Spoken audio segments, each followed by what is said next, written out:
విశ్వాసం బద్దలైపోవుట అంటే ఏమిటి సార్? అది ఒక ఈడియం, ఒక ఉపమానము. హ్మ్. విశ్వాస విషయములో ఓడబద్దలైపోయినట్లున్నారు అన్నాడు. అవును. అంటే షిప్ రెక్స్ ఆఫ్ ఫెయిత్.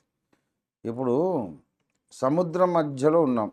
హ్మ్. అక్కడ ఏదో ఒకటి మంచు కొండ, టైటానిక్ లాగా హ్మ్. ఏదో ఒక మంచు కొండనో ఏదో ఒకటి ఉన్నది, గుద్దుకొని పగిలి ఓడబద్దలైపోయి హ్మ్. వాడు అక్కడి నుంచి సముద్రం వీధి ఒడ్డుకు రాగలడా? రాలేడు. అవతల ఒడ్డుకు వెళ్ళలేడు. ఇటు రాలేడు. బయలుదేరిన ఒడ్డుకు రాలేడు. అక్కడెక్కడ బ్రతికే అవకాశం లేదు. అంటే ఇంకా వాడికి మరణమే శరణ్యము, మరణమే వాడికి ఉన్నటువంటి ఏకైక ఆప్షన్. చచ్చిపోతాడు. అంటే నో రికవరీ, హ్మ్.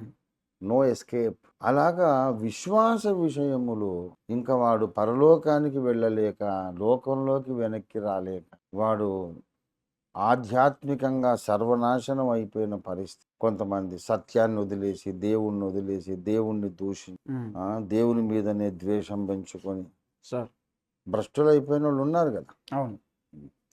అలాంటి వాళ్ళు ఏంటంటే విశ్వాస విషయంలో నడి సముద్రంలో ఓడబద్దలైపోయినోడికి ఇంకా వేరే చాయిస్ ఎలా ఉండదో, వీడికి కూడా అలాగే ఉండదు ఇంకా హ్మ్. అనే పాయింట్ అది. ఓకే. ఉమ్. ఓకే. Okay sir.